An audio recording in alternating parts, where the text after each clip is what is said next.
Well, hi there. Not long ago, my son Owen brought home one of those Who Would Win books. And I can tell you, some of the winners were pretty outrageous. At least they were to me. But apparently, these books are pretty popular. So I went ahead and bought the Ultimate Reptile Rumble. So let's find out who wins this thing. All right, let's see here. What do we have? Okay, saltwater crocodile. Some little facts here. Saltwater crocodiles can weigh a ton. They can be 20 feet long. 1 ton is 2,000 pounds. They're nicknamed Salty. It's simple. If we allow the saltwater crocodile in this book, it will win the competition. That's probably true. We'll save it for another time. Fair enough. No saltwater crocodile. Leatherback turtle. Crocodiles, alligators, turtles, snakes, lizards, amphisbaenians, and tuatara are in the group of animals called reptiles. And birds, scientists call them reptilia. The leatherback sea turtle is the largest turtle in the world, weighing up to 1,500 pounds, which is actually pretty close. I think they can get a little bigger than that. It is not fair for it to fight a small lizard or a small snake. Sorry, leatherback sea turtle, you cannot be in this competition. Okay, so saltwater crocodile, leatherback sea turtle, they're out. Reticulated python, the longest snake in the world is the reticulated python. That's true. It is simply too long for this bracketed battle. How could you ever fight a flower pot snake that is as small as your little finger? Okay, so retic, too long, it's out. Do you know the heaviest snake in the world is green anaconda? That's true. Komodo dragon. The Komodo dragon is the largest lizard on Earth. Don't be greedy, Komodo dragon. You already have your own book. At 10 feet long, you are too big. Sorry, you're not welcome in the Ultimate Reptile Rumble competition. Okay, so the Komodo dragon eliminated because it's 10 feet long, and that's too big, apparently. Meanwhile, there's what appears to be a female Gharial on the cover of this book. Right there. They tend to be about 15 feet long. Males are almost 20, but apparently 10 feet is too big. All right. I also appreciate that the leatherback sea turtle was eliminated because it would be unfair for it to fight a small lizard or snake. And fair enough. But frankly, I like my chances in a fight against a leatherback sea turtle much better than a Gharial. Honestly, I'm going to predict that the Gharial is going to win this thing, unless there are some other competitors that make it even more outrageous that they eliminated the leatherback sea turtle and the Komodo dragon. But let's just see where this goes. All right, round 1, Mamba versus Gila monster. Okay, this is actually an interesting fight. For one thing, green mambas do eat lizards, and Gila monsters eat snakes. So a lot of this would probably come down to the size of the animal is in the fight. But if they're both fully grown, the Mamba at around 2 meters is probably more likely to see the Gila at about 56 centimeters as food than the other way around. The Mamba also has a huge speed advantage, much more powerful venom. It's excellent in trees and is well camouflaged. I think if the Gila would be to get a bite on the Mamba would at least be able to get a bite in and turn this into a draw. So my prediction is green Mamba or a draw, potentially. But let's see what they decided. Let the show begin. Our first fight in the competition is the green Mamba versus the Gila monster. When a reptile loses, it is out of the contest. The green Mamba is a venomous snake. Only a few lizards in the world are venomous. The Gila monster is one of them. Gila monsters live most of their lives underground. Very true, they're hard to find. Both reptiles decide to get some sun. The green Mamba comes down from the shade of a tree as the Gila monster climbs out of its underground burrow. The snake spots the lizard. The Gila monster is slow and no match for the shifty green Mamba. The green Mamba immediately attacks and bites the Gila monster, injecting it with venom. The fight is over. Green Mamba wins. Yeah, that seems pretty reasonable to me. Okay, next round. Chuckwalla versus Amphisbaena. All right, this looks to me like a fight that probably wouldn't happen at all. Chuckwallas are almost entirely herbivorous. This Amphisbaena appears to be Amphisbaena fuliginosa, which is the black and white worm lizard. That's a completely fossorial lizard, meaning that it lives underground and eats subterranean invertebrates like beetle larvae and worms. Not only do I think that they would never encounter one another, but I don't think that they would fight one another even if they did. But if I had to pick a winner, I would pick the Chuckwalla. The Amphisbaena has strong jaws, but it really doesn't even have the capability to do any real damage to a Chuckwalla. They might be able to bite off a toe or something, but a Chuckwalla could kill an Amphisbaena if properly motivated. It's an iguanid, and iguanid bites are nasty even if they're herbivores. So let's see where they landed with this. Okay, the Chuckwalla is a lizard with a very clever defense behavior. When threatened, it crawls into the crack of a rock and expands its body. It blows up like a balloon. This makes it impossible to wrestle out of a crevice. That's true. The next fight features an Amphisbaena. Everyone has heard of snakes, crocodiles, and lizards, but Amphisbaenas get no respect or publicity. Not many people know about them, but we do have an entire video about them. So if you want to learn more about Amphisbaenas and snakes and why they are both lizards, you should check out that video. But let's see who wins. Okay, the Amphisbaena tries to bite the lizard. The Chuckwalla fights back. The Chuckwalla's legs give it an advantage. Sneaky Chuckwalla with those legs. It bounces around and bites the Amphisbaena on the head and neck. The fight is over. Chuckwalla wins. Okay, fair enough. Confusing an amphibian is not a reptile. Amphibians are frogs, toads, salamanders, caecilians, and newts. True. Research and learn, so you have to figure this out on your own. Learn the difference between an amphibian and an Amphisbaena. The toughest ones are probably knowing the difference between caecilians and Amphisbaenas because they look kind of similar, but one is slimy and one is not. And one is an amniote and the other isn't. Okay, next round. Fertilance versus snapping turtle. I love both of these, and I have seen both of these in the last year. One of them lives here. I love them. Okay, so this is another good fight. The Fertilance is a highly venomous viper. But there is no way that a Fertilance would see an adult or even a larger juvenile snapping turtle as a potential prey animal. Whereas snapping turtles regularly eat snakes, including other vipers like cottonmouths. And while it doesn't say what kind of snapping turtle this is, it's pretty clearly a common snapping turtle, which means that it is the smaller snapping turtle, but it is the one with the long neck, lightning fast strike, and shockingly more powerful jaws. And again, they eat vipers. In the water, I think the snapping turtle would win easily. On land, it could probably go either way or end up in a draw, but we'll find out what they think. All right, the snapping turtle is too big for the Fertilance to swallow, so it should have no interest in the turtle. True. Uh-oh, the turtle gets too close. The Fertilance is an aggressive snake. The Fertilance bites the snapping turtle on the neck. It happens too fast for the turtle to respond. The venom affects the snapping turtle's nerves. The turtle has trouble walking. Then the turtle stops breathing. Fertilance wins. Okay, so this was a land fight, which was not entirely fair. I have a feeling how this would actually go. If you were a Fertilance and you bit a snapping turtle on the neck, it would probably immediately bite you back. But okay, this is probably within the realm of possibilities. We'll go on to the next fight. Gharial versus sea iguana.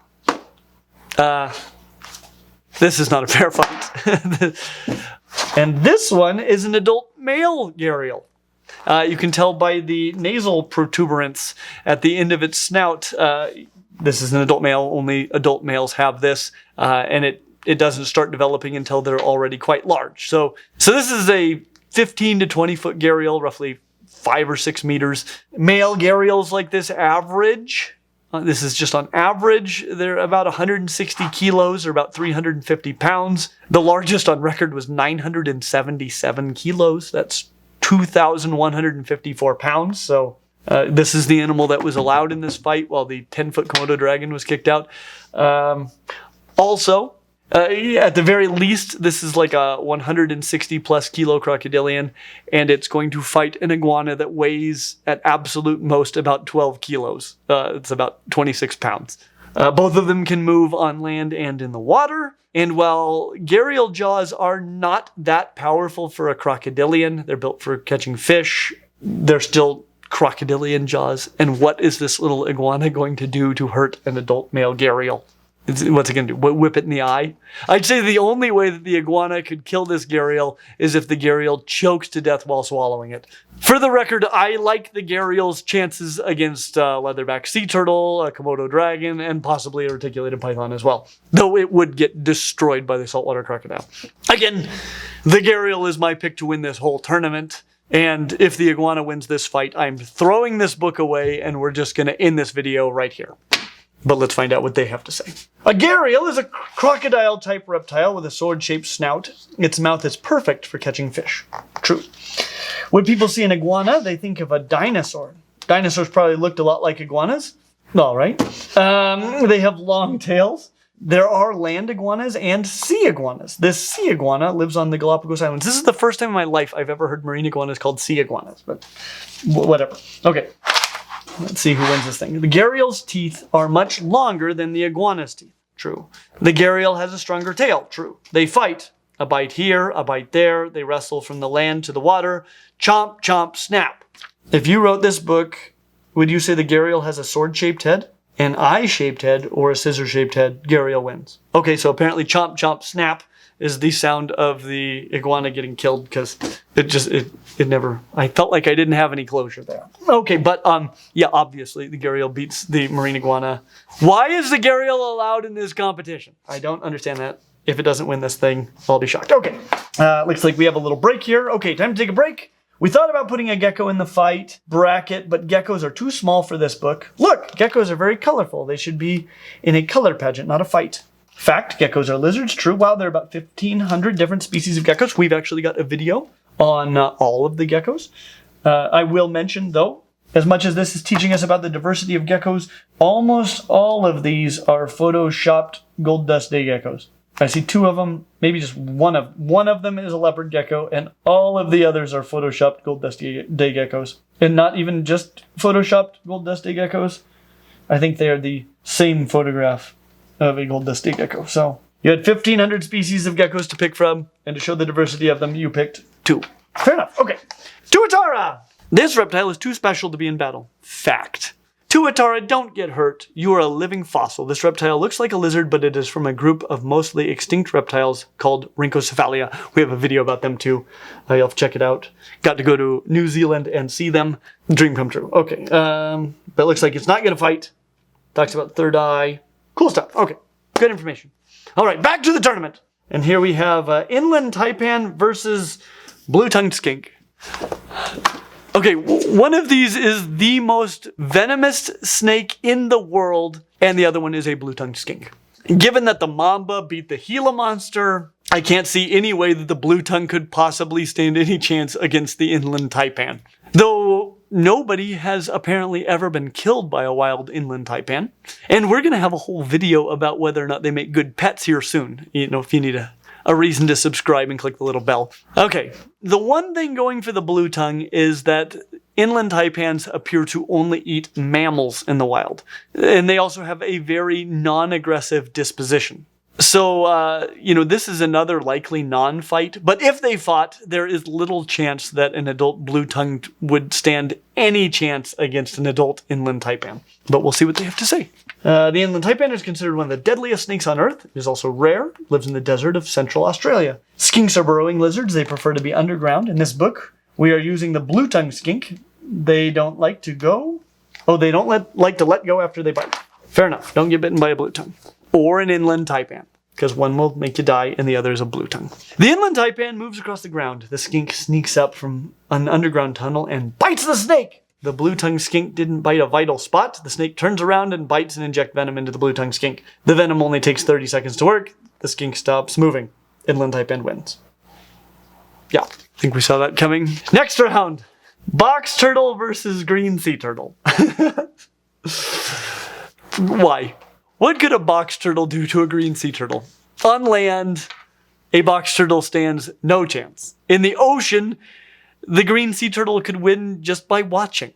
Green sea turtle versus leatherback sea turtle makes way more sense than this. Yes, leatherbacks are bigger, but green sea turtles are around 1.5 meters, about 5 feet long, and weigh 68 to 190 kilos. It's like 150 to 419 pounds. This looks like a 3-toed box turtle. They're 5 to 7 inches, 13 to 18 centimeters long, and weigh a couple of pounds. Green sea turtles are 200 times their size. They might win a fight without even knowing that a fight had occurred. Leatherback sea turtles would need to weigh like 80,000 pounds or almost 40 metric tons for the fight to be this lopsided. And even then, they can at least both move well in the same environments. But let's see how this goes. These turtles are called box turtles because they can pull their tails, legs inside their shells and close it like a box. This is a green sea turtle. Sea turtles cannot walk on land very well, but they're great swimmers. Okay. A green sea turtle is much larger than a box turtle. If they were the same size, the green sea turtle would have an advantage in water. Yeah. They're way different in size. Okay, the box turtle takes one look at the green sea turtle and closes itself inside of its box shell. It refuses to come out. The box turtle forfeits the match. Green sea turtle wins. Whatever. Okay. Well, that looks like that's the end of round 1. And so that means those are all the contestants. I don't see anybody that stands much of a chance against the Gharial. But let's move on to round 2 anyway. Green Mamba versus Chuckwalla. Okay, the green Mamba just beat a Gila monster. Now it's going to fight a similarly sized herbivorous lizard with no venom. The Chuckwalla sneaks into a crack and waits. When the green Mamba snoops around, the Chuckwalla stays motionless, hoping the snake will lose interest. The Chuckwalla does not want to be eaten by the snake. Fair enough. The Chuckwalla expands his body. As he puffs up, a loose boulder falls and squishes the green Mamba's head. Chuckwalla wins. Well, that is ridiculous. Okay, that is not entirely impossible, but the chances of this happening are astronomically small. If the Chuckwalla managed to dislodge a boulder by inflating itself, that also probably means that the rock formation collapsed and the Chuckwalla was killed. This whole thing was absurd, but I suppose technically somewhere within the realm of possibilities. Okay, Fertilance versus Gharial. Also within the realm of possibilities is that the Fertilance could somehow manage to envenomate the Gharial without being killed by the Gharial. That is if the Fertilance has long enough and strong enough fangs to bite through the skin of the Gharial, and if the Gharial is highly affected by the venom of the Fertilance, which I think all of this is possible. So maybe we have somebody who stands some small chance against the Gharial, at least if it has the element of surprise. Though I do think that the Gharial should win this. I won't throw the book out if the Fertilance manages to beat the Gharial here. Okay, so the Fertilance is an excellent swimmer. It swims across the stream without knowing the Gharial is underwater, patiently waiting for the fish to swim by. Okay, so it looks like this fight is happening in the water, which means the Gharial is going to win. Zap! The snake is mistaken for a fish, and the Gharial slices the Fertilance before it even has a chance to defend itself. The Gharial is lucky. The Fertilance did not have time to inject its venom. Gharial wins. Yeah, okay. Inland Taipan versus Green Sea Turtle. Well, this is a ridiculous fight. I would say the only way this fight happens is if the Taipan is out to sea, which is unlikely for a species that lives in the middle of the Australian continent, or if the sea turtle accidentally crawls over a Taipan, which is unlikely for the same reason. But let's say they encountered each other. I mean, Gharials and Fertilances, they don't live in the same place either. So let's see what happens. The inland Taipan is from the inland desert. The green sea turtle from the ocean. There are places on Earth where the desert meets the ocean. The snake could never swallow a giant turtle. The turtle shuffles ashore. Okay, so this battle is happening on shore. The inland Taipan sees and smells the turtle. The two reptiles get close. The turtle senses the danger and goes back to the ocean and swims away. The inland Taipan wins and is going on to the finals. I don't know if you've ever seen a sea turtle when it's coming on shore, but they are not very aware of anything. They're in this trance, and they're usually surrounded by people who are way more dangerous than a little snake that is not going to associate it with prey, but whatever. Let's just do this. Okay, so now we're on to the finals. It looks like we're going to have a round robin between the Chuckwalla, the Gharial, and the inland Taipan. You know, and this is already the luckiest Chuckwalla in the world, so why not him? Let's say the Taipan probably gets struck by lightning, and the Gharial has a brain aneurysm. Why not? But let's find out anyway. So everybody's going to beat everybody, but I think the Chuckwalla is going to win these first two, and the rest will be just pretty much superfluous. But okay. A lizard versus a crocodile type. A plant eater versus a fish eater. The Chuckwalla has come a long way. Can it continue? Of course. Of course. Gharial brain aneurysm. Dead. The Gharial has a tricky mouth that it could use its tail as a weapon. Okay. The smaller Chuckwalla doesn't stand a chance. Of course it doesn't! Nobody stands much of a chance against it. This is the stupidest fight, but this is the luckiest Chuckwalla in the world. The smaller Chuckwalla doesn't stand a chance. How could it fight the larger Gharial? Puffing itself up will not work. The Gharial uses its tail like a whip. Okay. So, yes, it is a fact that the Chuckwalla stood no chance against the Gharial. What would happen here is that the Gharial, if they're going to fight, the Gharial is going to eat this Chuckwalla. But apparently, the Chuckwalla is going down by tail whip. Okay. So Chuckwalla is dead, but it's going to fight again anyway because this is round robin. So the Chuckwalla, I got better. Okay, so Chuckwalla recovered from the first fight and now faces the inland Taipan. It's not looking good for the Chuckwalla. Again, though, this Taipan's about to get struck by lightning. Surprise, sucker. It's a lizard versus snake, 4 legs versus no legs, no poison versus venom, teeth versus fangs. The Chuckwalla trots away from the inland Taipan. The snake follows. The inland Taipan strikes. Ouch! Its fangs pierce the Chuckwalla and the inland Taipan injects venom. The fight is over. Inland Taipan wins. Good night, Chuckwalla. Okay, so it looks like sanity has returned to the universe. And we are left with the Gharial and the inland Taipan who won their fights because, of course, they won their fights. They were fighting a Chuckwalla. Inland Taipan versus Gharial. Okay, so Taipans, being elapids, are probably less likely to be able to bite through the skin of the Gharial than was the Fertilance due to their shorter fangs. But maybe this battle won't happen in the water, so that would be a benefit that the inland Taipan will have had over who did the Gharial eat last? That was the Fertilance. So that would, it's got shorter fangs, but maybe it's not in the water. We'll just have to see here. We'll see if our preseason favorite pulls off the win, or if the Taipan pulls off the unexpected underdog Cinderella story victory. The Gharial sees the inland Taipan. The snake would love to slither over and put its fangs into the Gharial. No, it wouldn't, right? What would happen here is the Taipan would see the Gharial and go, you know what? I shouldn't fight a freaking Gharial. But okay, let's say this is some sort of psychotic, murderous, suicidal Taipan. It's like, yeah, I want to do nothing more than fight that ding-dang Gharial. Let's see what happens. The snake is too slow. The Gharial quickly turns its head and one of its teeth smacks the inland Taipan. One of its teeth, so it like tooth whips the Taipan. The snake is wounded. This is the only way the competition might have ended. Gharial wins. Write your own ending or think of a new version of an Ultimate Rumble book. The end. Okay, so we have at least some sanity as far as who our winner was. Overall, I found these battles to be pretty silly, and the reasons for excluding some of the competitors somewhat arbitrary. But, many of the facts given in this book were pretty accurate as far as I could tell. And that's a lot more than I can say for most children's books about animals.